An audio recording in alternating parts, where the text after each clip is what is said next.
What is up, everybody? Welcome into another episode of Speedway Soccer live tonight. It's me, Davey Shepard. I'm with Ben Wright and Chris Ivy. Guys, it's good to be back. I'm going back-to-back tonight. Last night did Nashville Soccer Show. We're doing Speedway Soccer tonight to stay out of the way of U.S. men's national team qualifier away at El Tri. So listen, back-to-back nights, I can do that. That's no big deal for me. I don't need a rest yet. CJ Sapong apparently did need a rest this weekend, and that's something we're going to get into here in a little bit. Going right into it, huh? Guys, how are we tonight? How's everybody doing? Doing well, Davey. I hope this is a deja vu for you and that everyone kept receipts on what you said yesterday to see if you stick with your takes from the Nashville Soccer Show. I don't remember what I said yesterday. So I had a little bit of a buzz going last night. I do not tonight, so we'll see. I'll have to play it back later this week and see how different it was. Dave, you're in law school, so I'm expecting this is just practice to argue the opposite side. That's exactly right. That's exactly right. So yeah, let's get to it, guys. SC goes on the road. I'm blanking on the score right now. 2-1 loss at Real Salt Lake at Rio Tinto Stadium. Ben, let's start with you. I think kind of walking through this game, we both came out of it. The performance and the result just don't match up, right? That's just the case of this game. No, 100%. I know it took 2 minutes and 48 seconds for me to mention XG. But looking at expected goals, it's Nashville's third best performance in MLS. It's up there with the 2-2 draw to start last season, and then the 5-1 win in Miami. So just from that perspective, they created more chances than they have in all but two other MLS matches. The set piece defending is an issue, which I'm sure we'll get into, but I know this has kind of been said a couple times. It just feels like one that if they played that game 10 times, they would win that 9. And that's one where I think in some ways it's encouraging that they played so well, and another it's just frustrating that they have another game where they deserve to win and they came away with, in this case, nothing. So yeah, we'll get into it more, but I think there are a lot of positives that almost make the result more frustrating. Chris, what was your take coming out that night and then kind of just shifting over the last few days, if it shifted at all since that night? Yeah, it was positive in that they were bright and had a good attack on the road. I think a lot of has been made after the fact about the XG number 2.56. I went back and actually looked at the numbers and where that XG came from. So of the shots that had a 10% chance or greater as XG scores it of leading to a goal, 1.5 of those 2.2 bigger chances came from defenders. So to me, it's almost the danger of looking at XG on an individual game basis that normally that XG would be generated by, Hani or CJ, Leal, one of the attackers. But when the chances are falling to Lovitz and Romney, Walker obviously had his goal. It's going to skew those numbers a little bit in that you don't necessarily expect average finishing from those guys. But, it was encouraging to see those guys get into good spaces, especially Lovitz. You'd like to see them finish those. But at the same time, you're going to get better results if it's your prime attacking players with those opportunities. Yeah, but Chris, to counter that, one of them, I believe, was Dave Romney, where he kind of went for it with a right foot, and I think if he takes that with a left, it's a goal.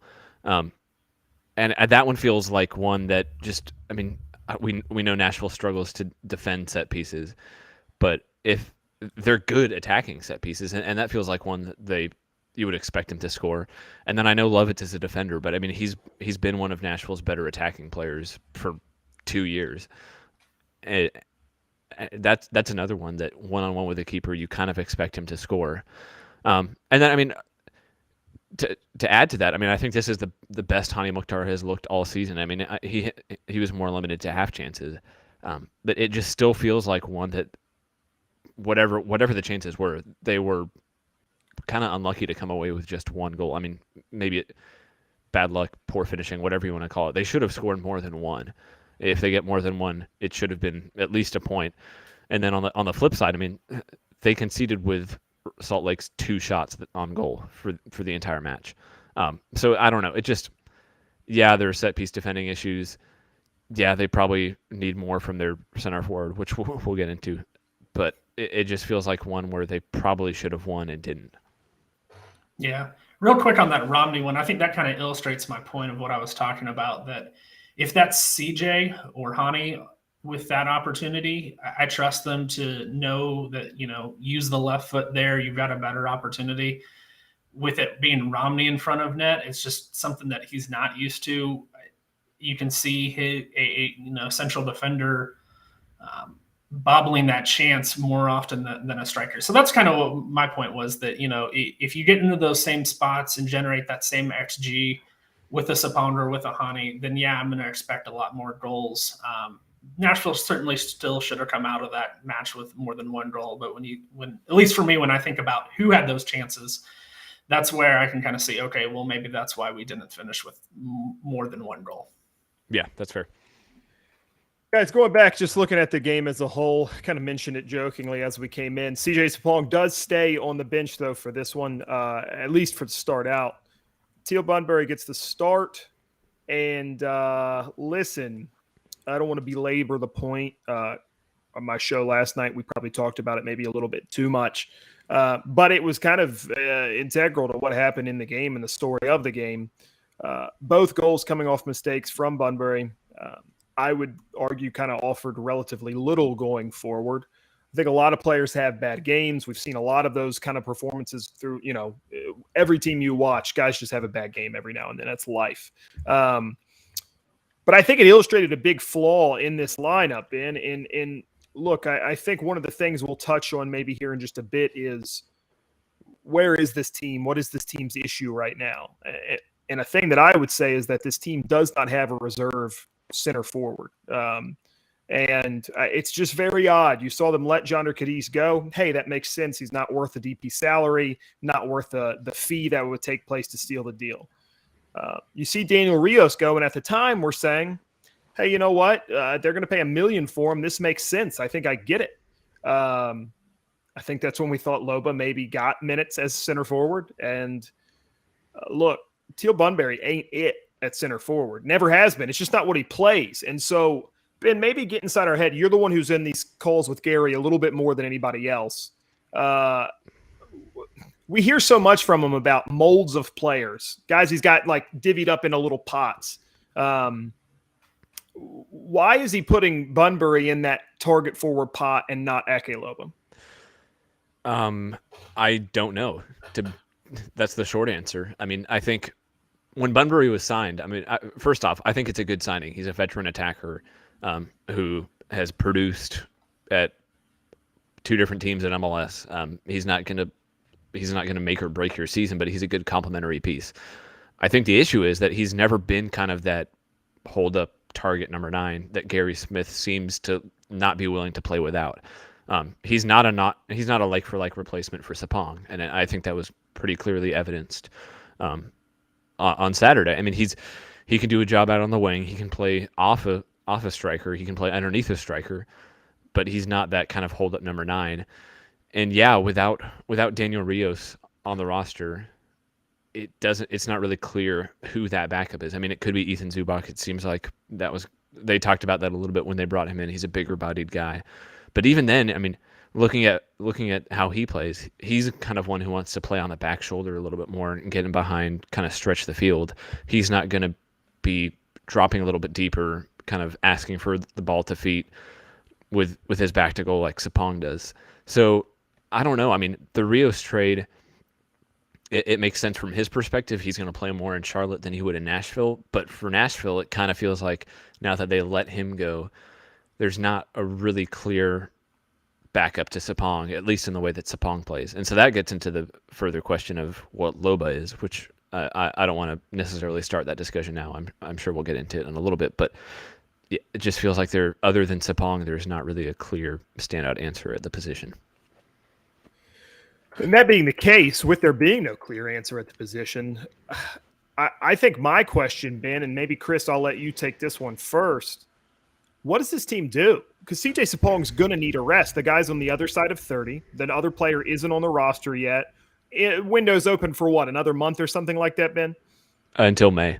Okay, yeah. So a month and a half, whatever, a month and a week. But we don't expect anybody to come in before May. So at least until the summer window opens back up come July, this team is without a backup center forward.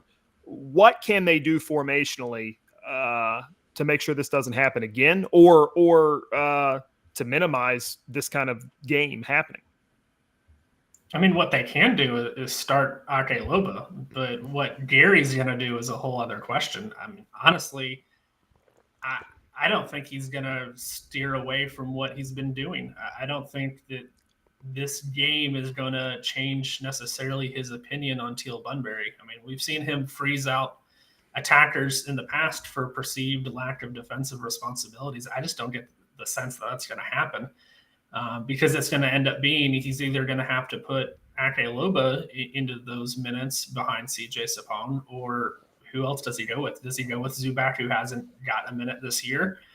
My guess is he's going to stick with Teal until the team addresses this, maybe in the summer window. I don't think it will necessarily be anybody available from now until May, unless there's some sort of trade in the works within MLS. But I just don't see it happening at this point. So I think the answer that we would all like to see is just start Ake Loba.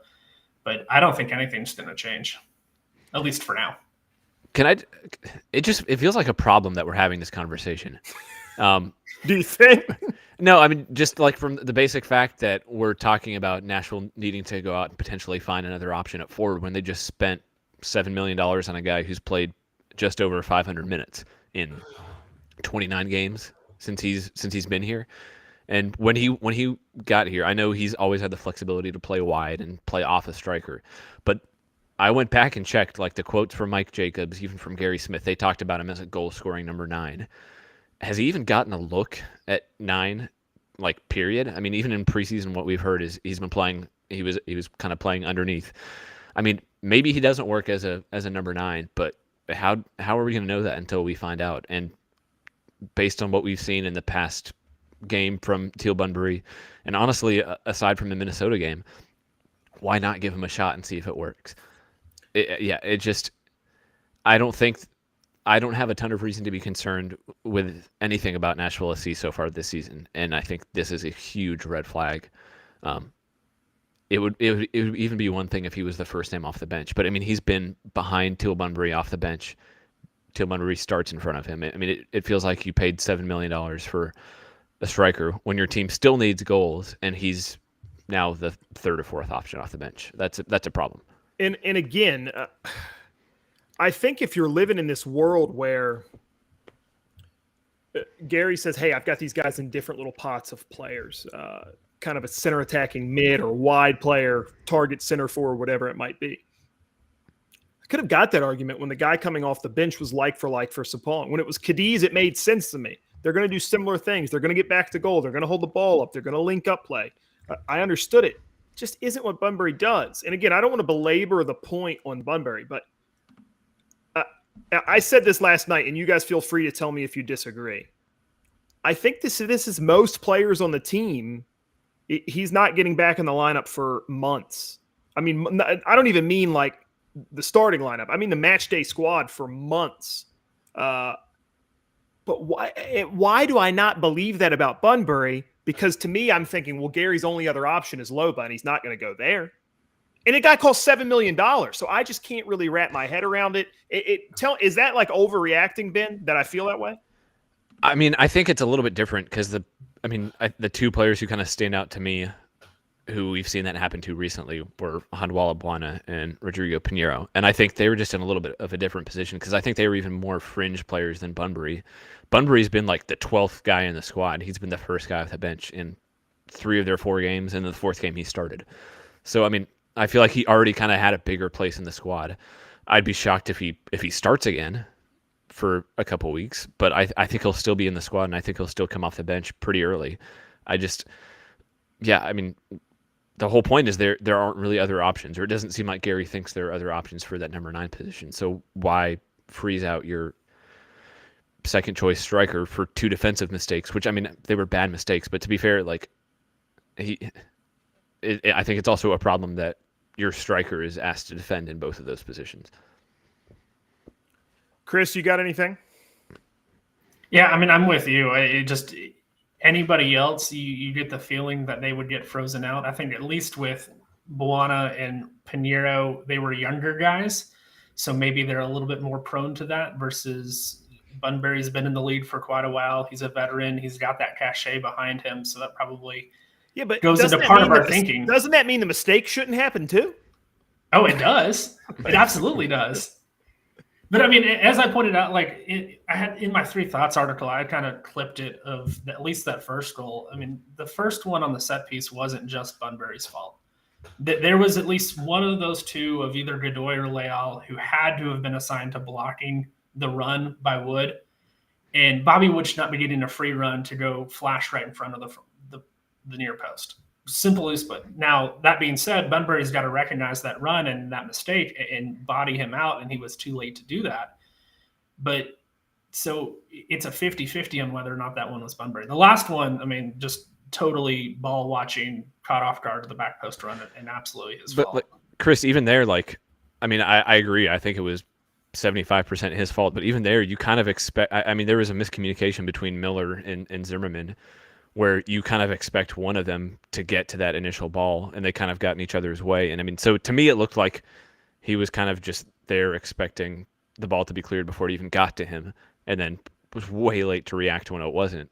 So, I mean, there's a huge, huge piece of that that's on him.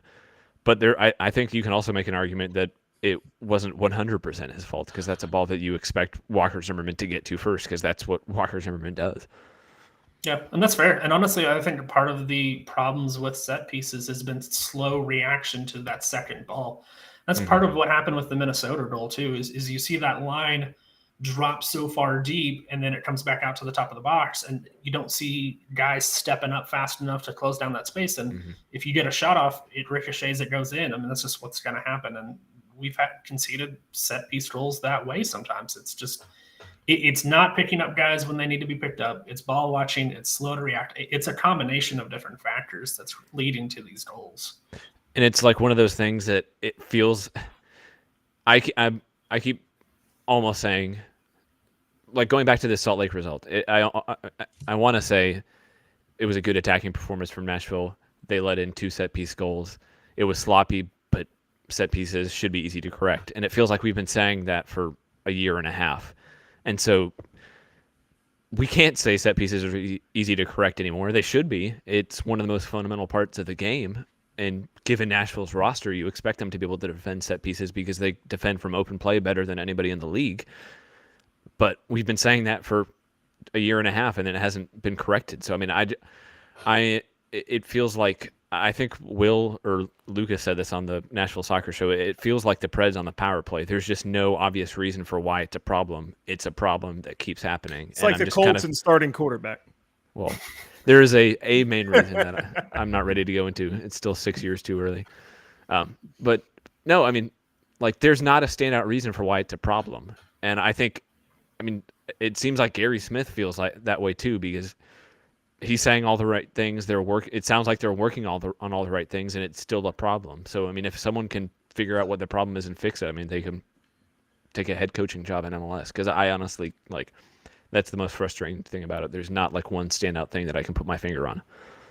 With my count, it's 3 set piece goals in 4 games. I would almost be fine. Lucas, are you counting the penalty? Yes, counting the penalty. And then I would almost be fine to say last night, the second goal is basically a set piece goal. Yes, they cleared it once, but then it's right back in on the rebound from that. So 3 goals in 4 games. I'll count the penalty. Look, Ben, I think we oversold it a little bit on Twitter earlier. We're not actually going to argue about your piece, but I think the team is actually in a fairly good place. This is a good soccer team. There's nothing to like. I'm not saying hit panic button. I don't think it's anything like that. But I think right now they're playing like a good team. And you talked about this in your piece today, Ben. Basically on track with what they've been before. I think they're at 4 points through their first 4 games. That's within margin of both of the last 2 seasons. I think my big point is that I have higher expectations for this team than I have in either of the last 2 seasons. I think they should be a better team than they were in those 2 years. And like you said, set piece goals, like we're not reinventing the wheel here. Like this is something you would assume every team should be competent at. And the team is far less than competent at set piece goals. And then set piece defending, rather. And then on top of that, we've got what we just spent 10 minutes talking about, which is not only is there what we believe to be a problem with starting center forward, whereas you think your $7 million DP9, who was billed as a goal-scoring center forward by the GM who signed him, is not getting minutes at center forward. Not only that, there isn't a backup target forward, which is what the manager wants to play with. And so what I'm saying at this point in the season is I think this is a good soccer team. I think they've got the potential where they could be really good. But I think there's these 2 pretty big holes in the team that are going to keep them from reaching what the ceiling should be. And I don't know what the solution to that is, because I don't see John Ingram going, hey, go ahead and write another $3-4 million check for a target forward. And like you just said, Ben, who knows what the hell the problem is with the set piece defending. So am I wrong in saying that, hey, this is a good team with 2 pretty big glaring flaws that, like, at least on the forward part, the answer seems to be beyond the guys who are currently in the locker room? I agree with both those. I think those are both problems. I mean, set piece defending, I know it's been a problem, and I know there's not a clear solution, and it's also something that I think they can fix without a signing. So, I mean, of those 2, I think that's the least concern. Center forward, I mean, they still have a DP spot. I would be surprised if they go out and sign a DP target striker, but there are plenty of teams in MLS who have 2 DP forwards.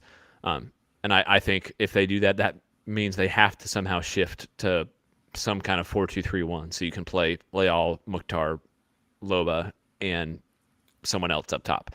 I mean, so I think there are ways to address it. But yeah, I think those are both kind of glaring holes, like you said. I think the one thing in that piece that you mentioned, teams since 2001 have averaged 0.9 points on the road in MLS. It's legitimately the hardest league in the world to win on the road. Right. Playoff teams have averaged just over a point, and Nashville's right at a point. I mean, so even with the frustration of the last 2 losses, I mean, it's the first time they've lost 2 consecutive games since August 2020. So, I mean, even with that frustration, which is something Nashville fans are not used to feeling, they're still on, like, just point blank, a playoff pace on the road. Teams who have finished in the top 4 have averaged like 1.2. I mean, so if they get a couple results in the next 4 games, they could finish this 8-game road trip like kind of ahead of the curve.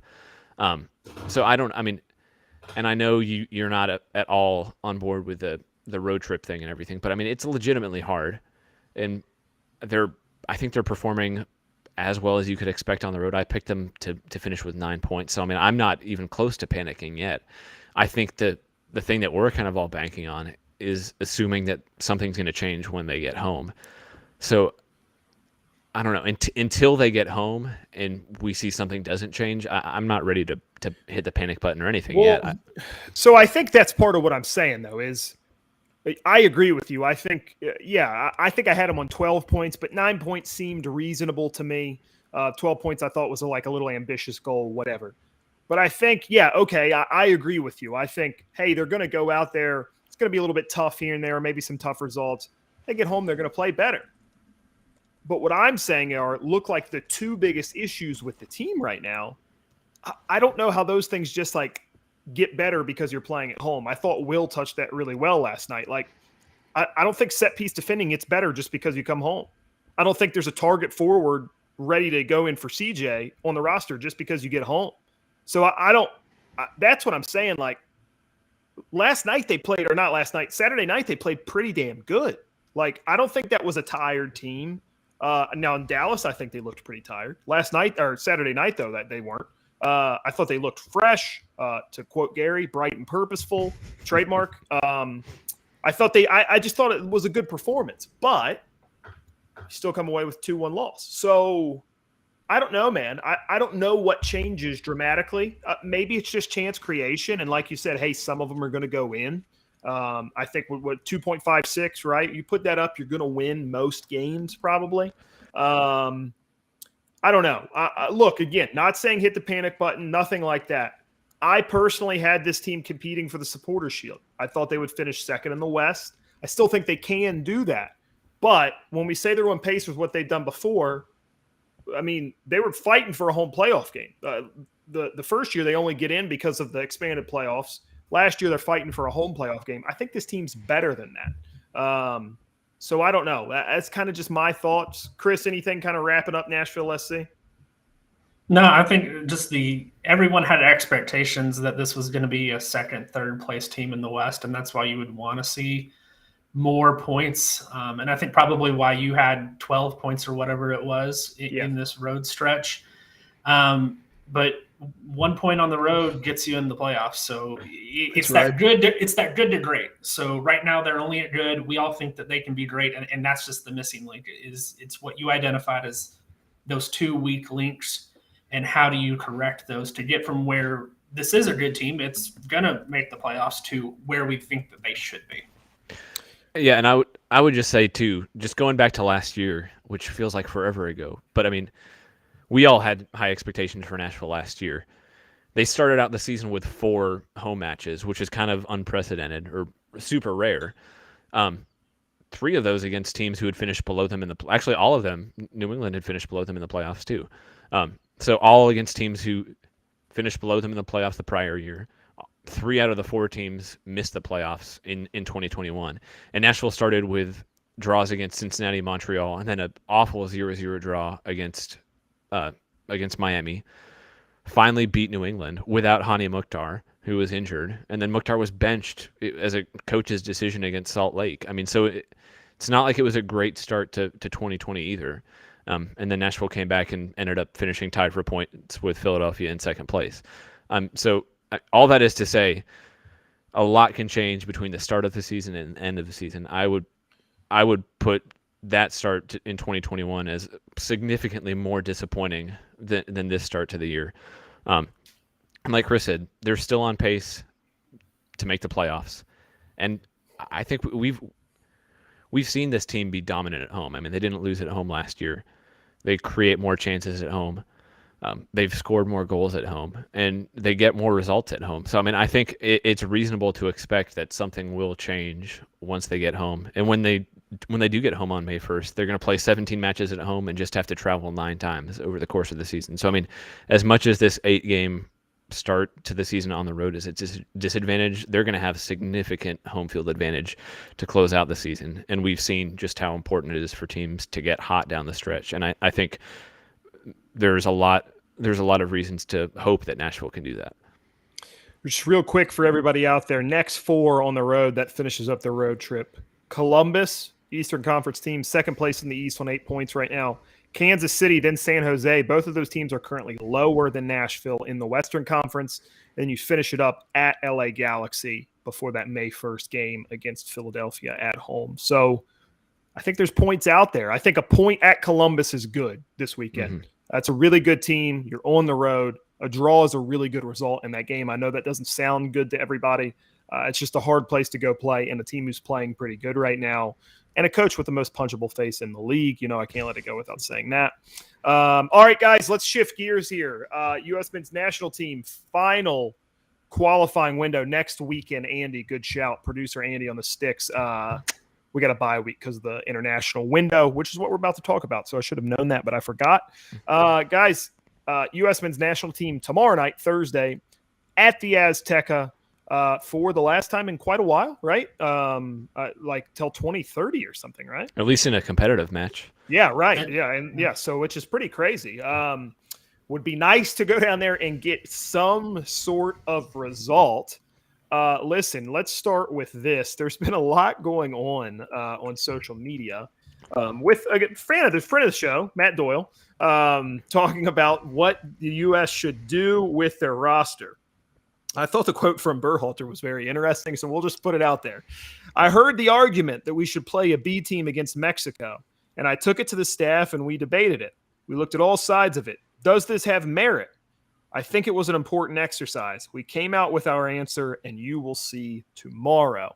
I have to just assume that's goading from Greg, right? No coach is going to come out and say we're starting a B team, regardless of if that is what actually takes place. They're going to give you the Gary Smith treatment, and they're going to tell you what you want to hear, and then they're going to do what they want to do anyways. What do you guys think the lineup looks like tomorrow in Mexico in a game where you don't have to have a point, but a point sure would help? I mean, I think fundamentally I just have issues with the idea that you have 3 games to qualify for the World Cup, and I just have problems with the thought that you could maybe not really try in one of them and just kind of limit yourselves to 2 games to really take those points. It feels like it's got the U.S. into trouble before, banking on points against a lesser team.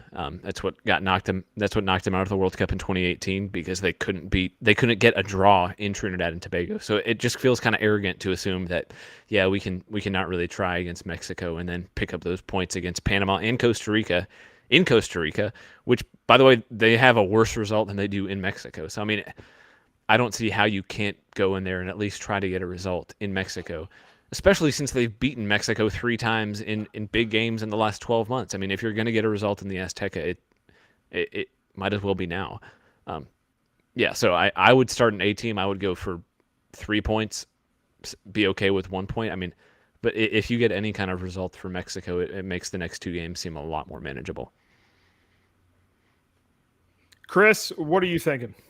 Yeah, so I think it's going to be a hybrid approach. And I'd say a week ago, I was probably one to agree with Doyle, but I've kind of come around for a couple of different reasons. First, this is a different Mexico team than we've seen before. They haven't looked great at home. If you think back to Mexican teams of the past, it was full of guys who played at Club America, Cruz Azul, who played their home games day in, day out in Mexico City, were adjusted to the altitude. These days, they have just as many European-based players as the U.S. does. Those guys aren't playing at altitude. They're coming 5-6 time zones away to play this game. So that natural advantage isn't there for Mexico anymore. But at the same time, I still think you have to not necessarily save a couple guys for Panama, but I think it sets up that the way the game state's going to go, that Mexico's going to likely be on the front foot. So to me, if I'm Greg Berhalter, I'm looking at, okay, defend and counter. That's the way we're going to pick up a point. So if I was setting it up, typical back 4 that we've seen, Jedi, Miles Robinson, Walker Zimmerman, I think DeAndre Yedlin gets the start, especially with the news from about 30 minutes ago, hour ago, that there was an inconclusive COVID-19 test for Reggie Cannon. So that creates some doubt there. I'd roll a midfield of Acosta, Adams, Musa. Adams. Let me hop in there real quick. You think this is a Musa game? Because I was kind of thinking he's going to just get knocked around there. I was a little bit iffy on that one. I'm interested. I mean, the response to that would be, are you going to play Luca De La Torre, who would get knocked around just as much? I mean, he's not. I'd go Christian Roldan if I had to pick one, just because I think he won't give you a 8 or a 9, but he won't give you a 3 or a 4 either. And I mean, we've seen him be a standout player in CCL against some of these top Mexican teams. So I feel like I just have a little bit more, I guess, trust in him in a big game like this than I do with Musa, which probably, I mean, may not be backed up by what we've seen from Musa, but I don't know. I feel like if you want reliability, I'd go with him. Yeah, I don't have a lack of trust issue with Musa. I'm just saying, I think technicality-wise, he's one of the better players on the team. I don't know. I just don't want to see him get dinged there. Roldan is what I thought as well, but I don't know. I'm willing to hear it out, Chris. I like the idea. Yeah. I mean, I think you've got to have at least one ball progressor in that midfield. Yeah. And so that's what fair. Musa does, is he can take it, he can carry it. And past that, especially Hector Herrera in the midfield, who's not as fleet of foot anymore. I mean, if he can spin him, turn it, and get upfield, that's where the U.S. is going to be dangerous. And so for me, that's why you put Musa in there over whether it be Roldan, De La Torre, or whomever. And then up top, for me, I think you go Morris, and Ariola in this game because they're going to give you the work rate. They will give you lightning fast counters, even if the end product isn't always the best. But if you're going to steal a goal in Mexico, that's the way to do it. It's either going to be that or set pieces. Whereas if you play Pulisic, he likes to check back a little too much. It's not going to be as conducive to the counter. So, you can bring him in later in the game, but I think he's going to be better set up for that Panama game. So let Morris and Ariola do all the running in the altitude, save the legs for those top attacking guys. And then hopefully you steal a point on the road in Mexico and then come back and get the win in Panama and you have it locked up. I think I'm on board with all of that. I'd probably want to put Tim Way in for, I would probably say Jordan Morris and have Morris come off the bench. But I mean, the SU too, I mean, Berhalter mentioned this in his press conference, just how many guys they have on yellow cards, and Tim Way is one of them. Tyler Adams is another one.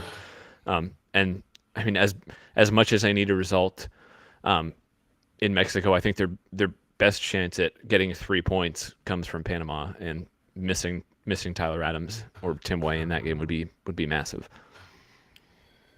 I agree with that, guys. A question for you, and it seems weird because it's not in World Cup competition, but like, does a win here maybe like lock up Greg's legacy? Maybe get an extension, even like going to the Azteca, winning in World Cup qualifying. Does it do anything like that for him? Nope. We'll all forget it depending on what happens in the World Cup. Right. Like if you don't get past the round of 16 in the World Cup, I mean, no one's going to. You think he's gone if he doesn't get past the round of 16? I don't know. I mean, yeah, I honestly haven't thought about it. I haven't even really thought about the World Cup, to be honest. I feel like we've taken it for granted in the past, and I'm a little bit scared of doing that I think again. if he gets out of the group, I think he stays. Probably. Just me personally. I don't even think he has to win the group. I think if he just stays. But yeah, but I mean, if he gets out of the group, he's going to. I mean, has he really done anything more than Bob Bradley, Bruce Arena, Jurgen Klinsmann? No, but all those guys got another cycle. Right, but no, I'm just talking about in terms of legacy. Like, sure, he'll have the same legacy as Jurgen Klinsmann, which wasn't great. I think. I think it's dogged the Jurgen Klinsmann legacy. I think he's better than no. All I'm saying is Jurgen Klinsmann got them out of the group stage, and no one looks back at him fondly or as the guy who kind of changed the face of U.S. soccer. And that's kind of what Berhalter was brought in here to do. And he has the resources to do it more than anybody else. He has the players to do it more than anybody else. And so, I mean, this is for sure getting ahead of ourselves. But I think anything like even going out in the round of 16 with the players that this team has and just the way that they've talked, the things that they've said they wanted to do, I don't see how that's progress. Other than the fact that they're back at the World Cup, which I guess is progress in the most basic sense. Yeah, I guess unfortunately it is. But like you said, way ahead of ourselves. Team needs 4 points from these 3 games. I think a draw is an undeniably good result. I mean, depending on what happens in the rest of the matches, they could qualify tomorrow night with a win and other results. Yeah, right. A win but not a draw and other results. No. Right. Yeah. Okay. I mean, but a draw would put you in great shape heading into that home game against Panama. I mean, that's a win and in situation. Right. I think you mentioned, is it Tyler Adams is on a yellow card? Is that correct? Tyler Adams, Tim Way. I'm blanking on who else. I mean, it's a couple of their bigger players. Yeah. Right. Okay. Look, I think Edlin might be one of them. I think after 4 years ago, everybody wanted to avoid this feeling where you need, like, no one wants to go to Costa Rica needing a result. You don't want to relive Trinidad and Tobago. And I joked last night, I don't feel this the same way other people do. Don't get me wrong. I want the team to win. I care. I'm invested, all of that stuff. I'm not Jonathan Slate, who is going to not sleep for a week should they lose at Costa. You know what I mean? It's just I'm not that person. That being said, like, if the "what are we doing" speech happened after the last time and the team doesn't make it again, I don't know what you do. I just don't know where it goes. And so it's going to be a really, really interesting 8 days kind of from now then to then. And good God, just let them qualify, man, is honestly where I'm at. I said last night, I'm weirdly confident about the Mexico game, actually. I think Greg kind of just owns them. And I know I'm not a Greg guy, so I think that's laughable. I think he's just kind of in their heads. I think the quote today was hilarious. Like, I think it's like a really, really funny thing. Don't get me wrong. I think Greg does kind of in-Ron a little bit, smartest guy in the room, but hey, it's played off against Mexico so far. I become much more concerned when the idea is Costa Rica away. I think Mexico is just in its own little crippling state right now. And this team, it's the one game you play where the pressure's on them, not the USA, right? And so at least in CONCACAF, it's the one game the United States plays where the pressure is actually on Mexico and not on the United States. And so I feel good about it. We'll see. Good about it to me means I think they'll get a result. I'm not saying they're going to win, but that's what I feel like. Right now, check in with me tomorrow night at what time does it start? 8 p.m.? 9. 9. Thank God. Oh, that's great. So post game coverage is going to be brutal. Yeah, it sure will be. Guys, anything else we want to touch on before U.S. national team before we hit just a few little roundup things to close up shop? No, I'm with you. I feel strangely optimistic about it. I feel strangely deja vu horrible. So we'll balance it out. I could 100% see a scenario where they get a result in Mexico and then still manage to screw it up. And I think that's what I'm scared about more than anything. I like that. That's a great negative way of looking at it. At least in 2026, they won't have to go through this. It's true. That's a very, very good point. Because right, host nations have really done well in the last couple World Cups. Yeah, that's true too. All right. Last few bits we'll hit on, guys. El Clasico was this weekend. I think it finished at 4-0. I watched the first half. Andy's boy, Aubameyang, is just lighting it up right now in Barcelona. 2 goals the other night. And listen, Barcelona's kind of coming back. As a Chelsea fan with Real Madrid in the Champions League here soon, I was kind of glad to see that result. I think Ancelotti's got a weird little thing on his hands there. Also, it probably goes without we shouldn't miss the opportunity to touch on it. First ever El Clasico that has been strictly behind a paywall in America kind of since the dawn of soccer here. And it was just terrible. Having to go to an app to watch that game was really, really stupid. Maybe it was on one of the Spanish channels. I don't know that, but to my knowledge, it was just on ESPN Plus.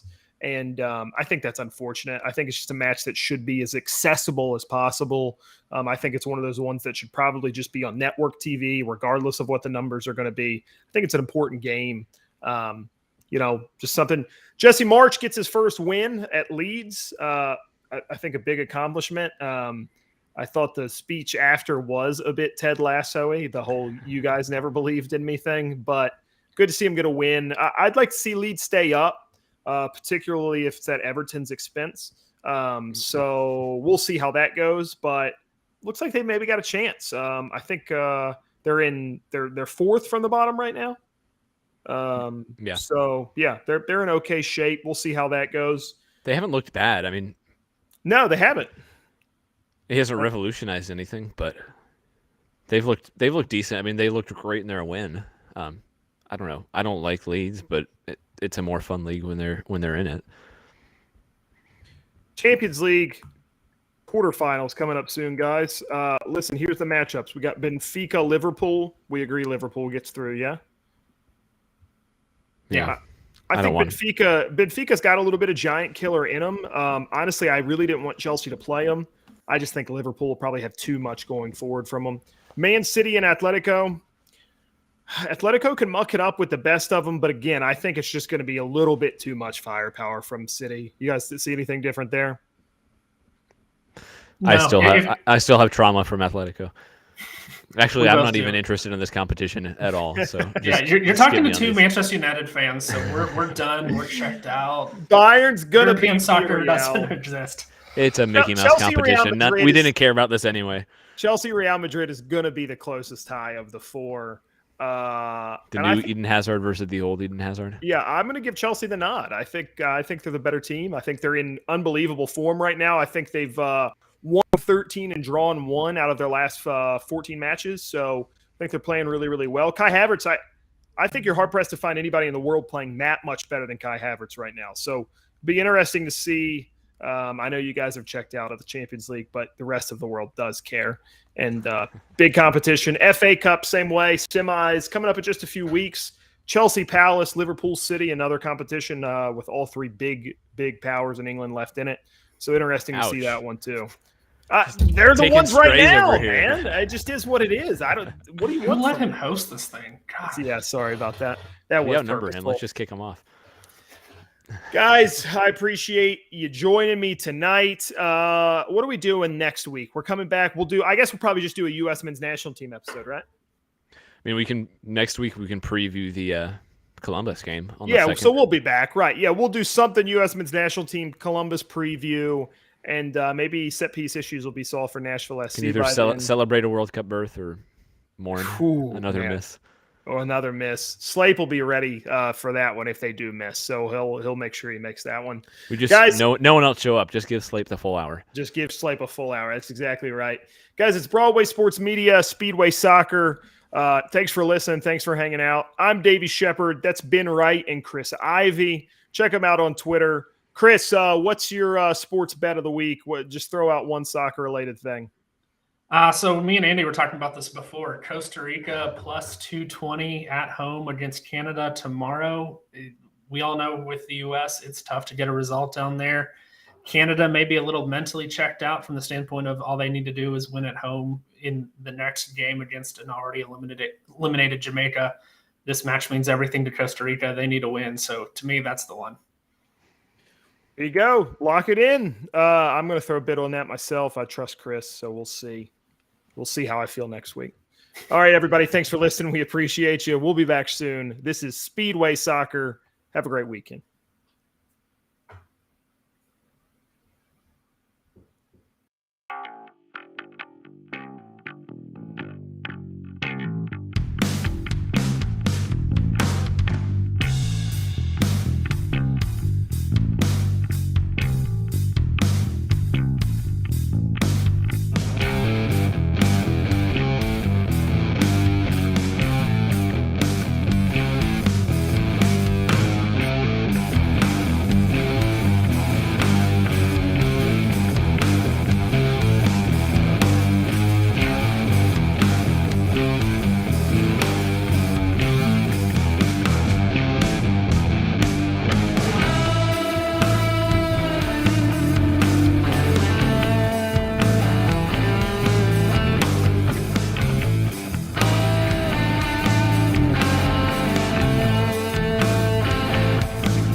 Never go full shepherd. No.